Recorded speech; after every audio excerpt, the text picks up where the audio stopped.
नमस्कार दोस्तों। आज हम लोग एक नए और ज़बरदस्त टॉपिक को लेकर आपके सामने मैं हाजिर हुआ हूँ। तो इससे पहले कि मैं शुरुआत करूँ मेमोरी एंड माइंड ट्रेनिंग के बारे में, इस क्लास को लेने के बारे में, तो सबसे पहले मैं अपना परिचय देना चाहूँगा। मेरा नाम हुआ सत्येंद्र कुमार महतो और मैं एक मेमोरी एंड माइंड ट्रेनर हूँ।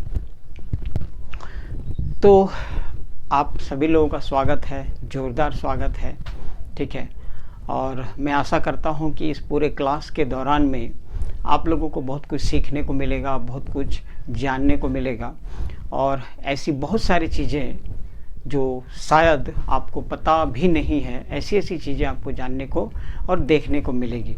और शायद इसलिए भी आप इस कोर्स को कर रहे हैं क्योंकि सच में आप उन चीज़ों को जानने वाले हैं जो चीज़ आपने कभी जाना नहीं था, आपने कभी सोचा भी नहीं था कि क्या ऐसी भी कुछ टेक्निक्स होती हैं कि जिन टेक्निक्स को जानने के बाद किसी भी चीज़ को आसानी से याद किया जा सकता है, मेमोराइज किया जा सकता है और ब्रेन में उसको रिटेन किया जा सकता है। तो इससे पहले कि हम लोग memory and mind training class को शुरू करें, कैसे किसी चीज़ को याद किया जा सकता है उसको हम लोग याद करें, इससे पहले हम लोग थोड़ा सा जान लेते हैं। क्या जान लेते हैं कि ये जो याद करने की जो क्षमता है वो हमारे ब्रेन में होती है, ठीक है। ब्रेन का जो फंक्शन होता है वो कैसा होता है कि किसी चीज़ को ये तुरंत याद कर लेता है। कभी कभी उसी चीज़ को वो कभी कभी लेट से याद करता है, कभी कभी महीनों भर लगा देता है, कभी कभी तो साल भर में भी कोई चीज़ें याद नहीं होती है, ठीक है। तो हम लोगों को आज थोड़ा सा जानना है अपने मस्तिष्क के बारे में, ठीक है। और मस्तिष्क के बारे में जो पहला क्लास हम लोग जो लेने जा रहे हैं, डे 1, सेशन 1 का डे 1, एपिसोड 1 में हम लोग जो सीखेंगे वो ये कि ये अगर यदि हमारा ब्रेन है, ये हमारा मस्तिष्क है, ये हमारा ब्रेन है, तो ब्रेन के दो हिस्से होते हैं, ठीक है। एक जो पहला हिस्सा होता है, एक राइट ब्रेन और दूसरा है हमारा लेफ्ट ब्रेन। ये पहला ब्रेन है राइट ब्रेन और ये है हमारा लेफ्ट ब्रेन। तो हमारा जो ब्रेन है वो दो तरीके से काम करता है। लेफ्ट ब्रेन के काम करने का तरीका और राइट ब्रेन का काम करने का तरीका बिल्कुल अलग अलग होता है। राइट ब्रेन अलग तरीके से काम करता है, लेफ्ट ब्रेन अलग तरीके से काम करता है। तो लेफ्ट ब्रेन का काम क्या है? लॉजिक, ठीक है। किसी चीज़ को हम लॉजिकली, जब किसी चीज़ को एक बार देखते हैं, दो बार देखते हैं, जब आपस में हम लोग एक दूसरे से जो बातचीत करते हैं, वो हमारा लेफ्ट ब्रेन का काम होता है। किसी चीज़ को एनालिसिस करने का जो काम होता है वो हमारे लेफ्ट ब्रेन का काम होता है। एनालिसिस, किसी चीज़ को व्याख्या करना हो, किसी चीज़ के बारे में थोड़ा सा संदर्भ में बड़ा सोचना हो, बोलना हो, तो एनालिसिस करने का काम करना होता है एनालिसिस। मैथमेटिक्स, जो हम लोग मैथमेटिक्स का जो सब्जेक्ट पढ़ते हैं, ये सब्जेक्ट भी हमारा लेफ्ट ब्रेन का काम है, ठीक है। लैंग्वेज, जो भाषा हम लोग बोलते हैं, ठीक है, वो भाषा भी हम लोग लेफ्ट ब्रेन की मदद से बोलते हैं या सीखते हैं। फैक्ट्स, जो भी तथ्यात्मक चीज़ें होती हैं, ठीक है, वो भी हमारे लेफ्ट ब्रेन में होता है। या शब्दों के माध्यम से जो भी हम लोग सीखते हैं, शब्द, चित्र नहीं, सिर्फ शब्द, तो वो जो शब्द होते हैं वो हमारे लेफ्ट ब्रेन में जाता है। लेफ्ट ब्रेन के माध्यम से ही हम लोग उन शब्दों को सीखते हैं, ठीक है। अब राइट ब्रेन का काम क्या है? यानी कुल मिला के हम लोग ये कह सकते हैं कि यहाँ पर लॉजिक का, एनालिसिस का, मैथमेटिक्स, लैंग्वेज और फैक्ट्स का काम किसका है? तो ये है लेफ्ट ब्रेन के जिम्मे में। दूसरा, ये जो राइट ब्रेन है, राइट ब्रेन का काम है क्रिएटिविटी का। यानी जब हम लोग अपने दिमाग से कुछ नई चीज़ों को ग्रहण करते हैं, नई चीज़ों को सोचते हैं, किसी चीज़ को नए तरीके से काम कैसे करना है, किसी चीज़ को नया बनाना कैसे है, रचनात्मकता, ये जो हमारा राइट ब्रेन है रचनात्मकता को प्राथमिकता देता है। रचनात्मक जो काम होती है वो हमारे राइट ब्रेन के माध्यम से होता है। इमेजिनेशन, यानी कल्पना करना।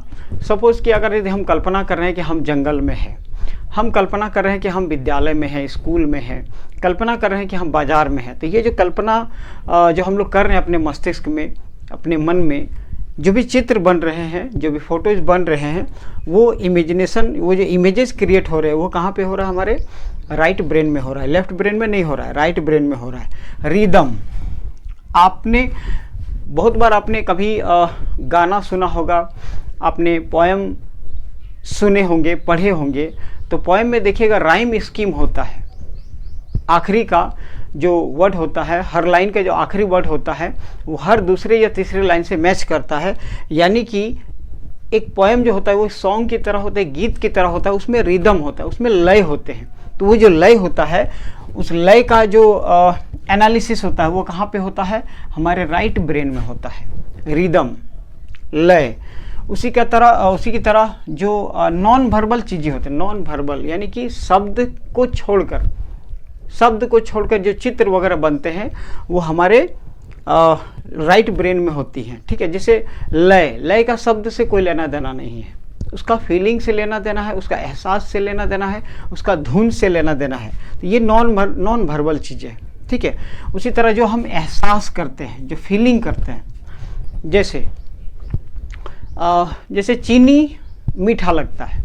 ठीक है, चीनी मीठा लगता है, तो वो जो मिठास है, वो जो एक तरह का जो फीलिंग है, वो फीलिंग कहाँ का है? हमारे राइट ब्रेन से लेना देना है, उसका लेफ्ट ब्रेन से उसका लेना देना नहीं है। जैसे आपको पेन होता है, दर्द, तो वो दर्द का जो एहसास है, वो एहसास हमारा कौन महसूस करता है? तो राइट ब्रेन महसूस करता है। उसी तरह विजुअलाइजेशन का मतलब जब हम कोई चीज़ सोचते हैं, किसी चीज़ के बारे में कल्पना करते हैं, जब हम अपने अंदर की आँखों से, मन से जब हम किसी चीज़ को देखते हैं, उसको हम लोग बोलते हैं विजुअलाइजेशन। ठीक है, कल्पना करना कि विद्यालय में क्या हो रहा है, बाजार में क्या हो रहा है, और विद्यालय में आप हैं और आप कल्पना कर रहे हैं, विजुअलाइज कर रहे हैं कि आने वाले भविष्य में आपके साथ क्या क्या हो सकती है। ठीक है, आपका गोल आपको हासिल हो सकता है या नहीं हो सकता है, आप कितनी बड़ी नौकरी करेंगे, आप किस होटल में खाना खाएंगे, कुछ भी आप सोच सकते हैं। वो कहाँ पे होती है? वो क्रियाएं होती हैं हमारे राइट ब्रेन में। ठीक है, उसके बाद गाना जो हम लोग सुनते हैं, जो हम लोग गाते हैं। ठीक है, तो गाने में दो चीज़ें हैं, एक तो शब्द है और दूसरा क्या चीज़ है? उसमें धुन है। ठीक है, यानी कि एक तो सॉन्ग है, उसमें शब्द है, और दूसरा है उसमें ट्यून। तो सॉन्ग जो शब्द है, वो शब्द कहाँ बनते हैं? हमारे लेफ्ट ब्रेन में शब्द है, लेकिन जो उसमें जो ट्यूनिंग होता है, उसका जो धुन होता है, उस धुन का लेना देना है किससे? हमारे राइट ब्रेन से। राइट ब्रेन जो है धुन को कंट्रोल करता है, उसको वो महसूस करता है। ठीक है, उसको वो कैच करता है। ठीक है, उसके बाद डे ड्रीमिंग, दिन में भी हम लोग कभी सपने देखते हैं, कभी चर्चा करते हैं किसी चीज़ को लेके, या तो फिर मन में जो चित्र बनाते हैं, कभी दोस्तों से बात करते हैं, पुराने ज़माने के बारे में जब हम किसी चीज़ को याद करते हैं कि हमारे साथ कौन सी घटनाएं घटी थी, अपनी यादों को जब हम रिटेन करते हैं, ठीक है, याद करते हैं, तो वो जो यादें होती हैं, वो जो हम लोग चित्र बनाते हैं, वीडियोज़ बनाते हैं अपने दिमाग में, वो ड्रे ड्रीमिंग कहलाते हैं। और वो हमारे कहाँ पे हो रहा होता है? ये हमारे राइट ब्रेन में हो रहा होता है। तो देखिए, एक हमारा हो गया राइट ब्रेन और दूसरा हो गया लेफ्ट ब्रेन। ठीक है, ये बिल्कुल दोनों अलग अलग हैं, लेकिन दोनों मिक्स्ड हैं। मतलब दोनों आपस में जुड़े हुए हैं। और जो दोनों को जो जोड़ने का काम करता है, बीच में जो जोड़ने का काम करता है, ये करता है कॉर्पस कैलोसम जो क्या करता है? इन दोनों को आपस में जोड़ता है। ठीक है, जैसे हमारा शरीर एक दूसरे से जुड़ा हुआ है, जैसे हाथ पूरे शरीर से जुड़ा हुआ है, पैर जुड़ा हुआ है, हमारा मस्तिष्क जुड़ा हुआ है, हमारे नाक, हमारे ज्ञान इंद्रियाएं, हमारे त्वचा एक दूसरे से जुड़े हुए पूरे शरीर से। उसी तरह ये जो दोनों ब्रेन है, ये आपस में जुड़ा हुआ है, और जोड़ने का काम कौन करता है? Corpus callosum. ठीक है, अब आपको एक खूबसूरत चीज़ बताते हैं, एक अजीबोगरीब चीज़ बताते हैं कि हमारे शरीर में करोड़ों अरबों कोशिकाएं हैं, तो क्या हमारे ब्रेन में कोशिकाएं नहीं है? हमारे ब्रेन में भी कोशिकाएं हैं। देखिए, मस्तिष्क में कोशिकाओं की संख्या, मस्तिष्क में जो कोशिकाएं हैं उनको न्यूरॉन कहा जाता है। क्या कहा जाता है? उनको न्यूरॉन कहा जाता है। और न्यूरॉन की जो संख्या है, जो कोशिकाएं हमारे ब्रेन में जो कोशिकाएं हैं, लेफ्ट ब्रेन और राइट ब्रेन में, कुल मिला के 1500 करोड़, कल्पना करिए ये बड़ा अजीब चीज़ है कि हमारे ब्रेन में 1500 करोड़ न्यूरॉन्स एक साथ काम कर रहे होते हैं जब हम सपने देख रहे होते हैं, जब हम किसी को जज कर रहे होते हैं, जब हम किसी चीज़ को देख रहे होते हैं, एनालिसिस कर रहे होते हैं, ठीक है। जब भी हमारा ब्रेन काम कर रहा होता है, कुल मिला के 150 करोड़ से ज़्यादा न्यूरॉन एक साथ काम कर रहे होते हैं, ठीक है। वो अलायंस होते हैं एक दूसरे के साथ में। लेकिन आपको नहीं लगता है कि हमारा दिमाग ऊपर वाले ने दिया है 100% इस्तेमाल करने के लिए, लेकिन हम लोगों के पास दोनों ब्रेन है, एक लेफ्ट ब्रेन है, एक राइट ब्रेन है।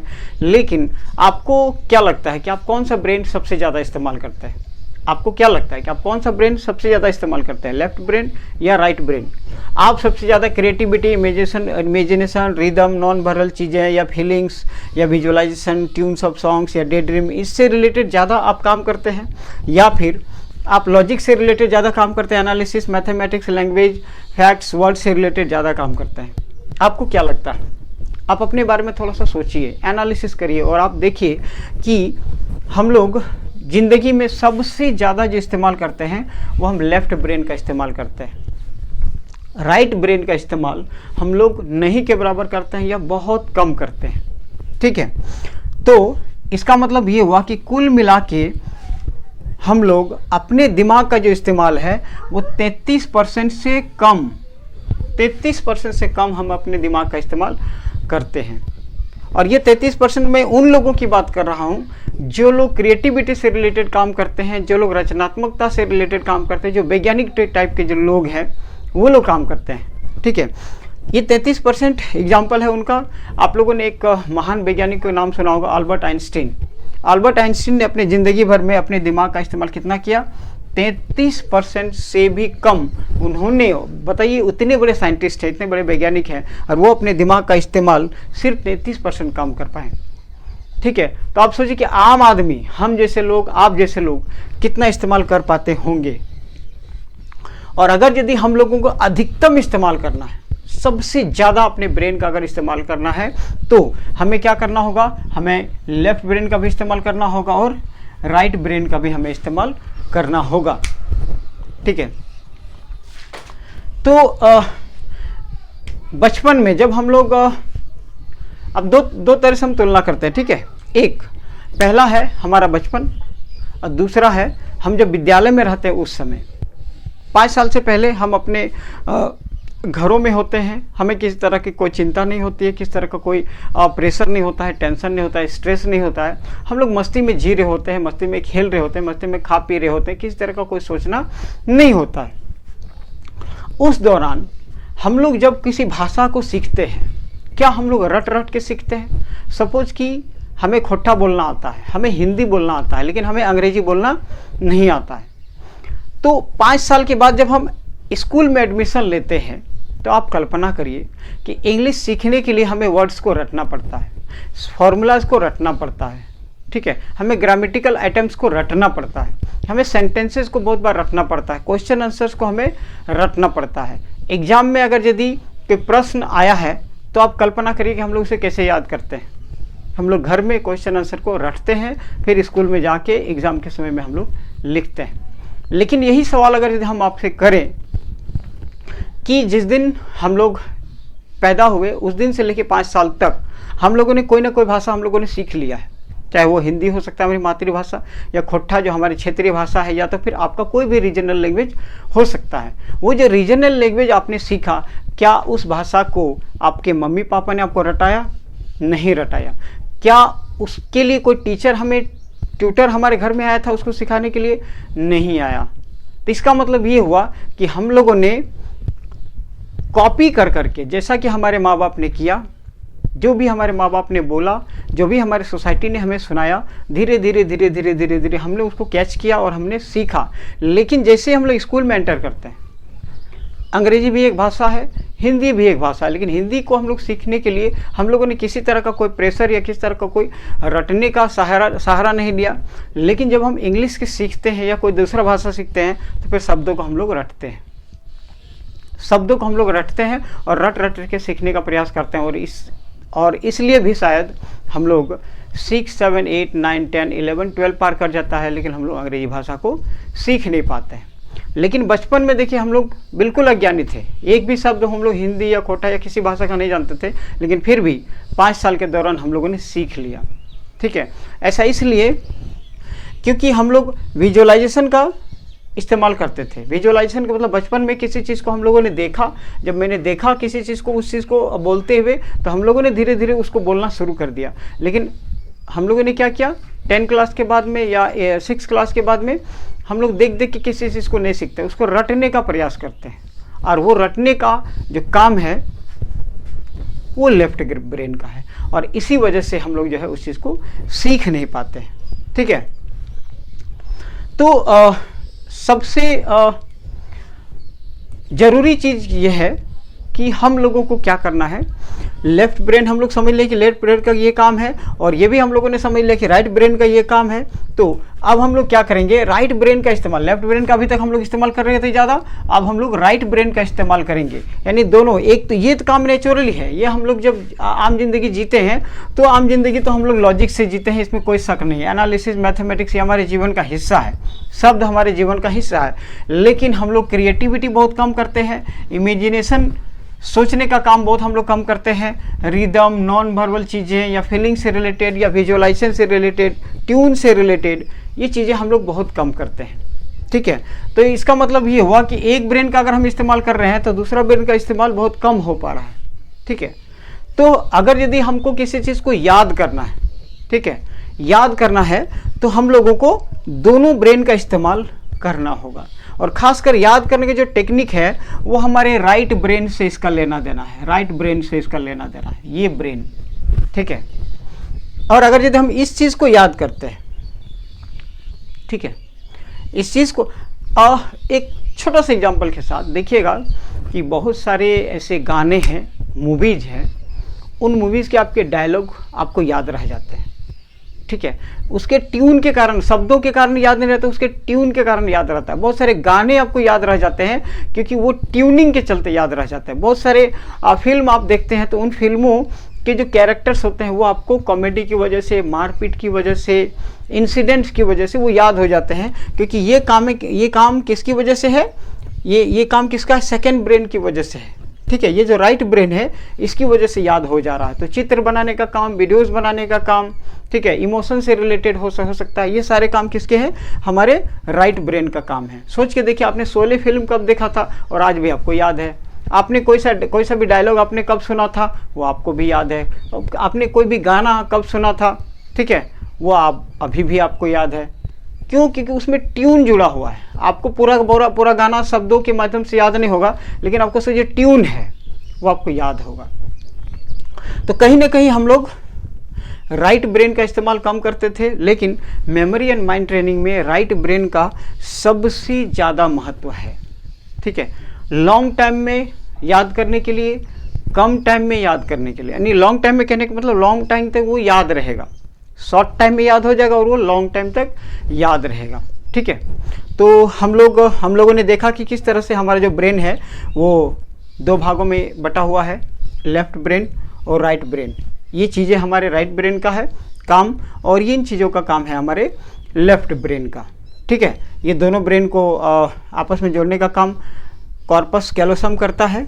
टोटल न्यूरॉन की संख्या जो है, कोशिकाओं की संख्या हमारे ब्रेन में 1500 करोड़ से भी ज़्यादा है, और हम लोग अपने दिमाग का इस्तेमाल कितना कर पाते हैं, 10% से भी कम इस्तेमाल करते हैं। और 90% जो हमारे दिमाग का जो इस्तेमाल है वो बिल्कुल भी नहीं हो पाता है, बहुत कम हो पाता है। वैज्ञानिक लोग जब 33% सोचिए देखिए इस्तेमाल कर रहे हैं, तो आम आदमी तो बिल्कुल भी नहीं करता होगा जो रोजी रोटी पे अपना जीवन बिता रहा है। ठीक है, तो हम लोगों को सबसे ज़्यादा इस्तेमाल करना अपने ब्रेन को। इसके लिए जो हम लोग को दोनों ब्रेन का इस्तेमाल करना होगा, लेफ्ट ब्रेन और राइट ब्रेन को।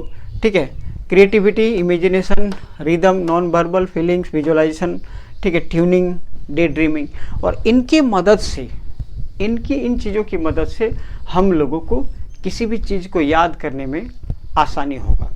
तो जितने भी मेमोरी ट्रेनिंग का जो भी फॉर्मूला है वो इससे रिलेटेड है।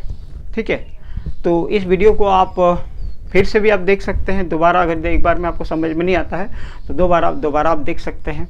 ठीक है, तो कैसा लगा आपको आज का ये जो डे 1 का क्लास है, ब्रेन के बारे में इतना कुछ अगर यदि आपको नहीं पता था तो आप कमेंट कर सकते हैं, आप अपने राय हमारे चैनल में दे सकते हैं। ठीक है, सजेशन आप हमें दे सकते हैं कि किस तरह का, अगर यदि कोई कमी रह जाता है, आपको समझ में नहीं आता है, तो आप कमेंट कर सकते हैं। ठीक है, तो आज के लिए इतना ही।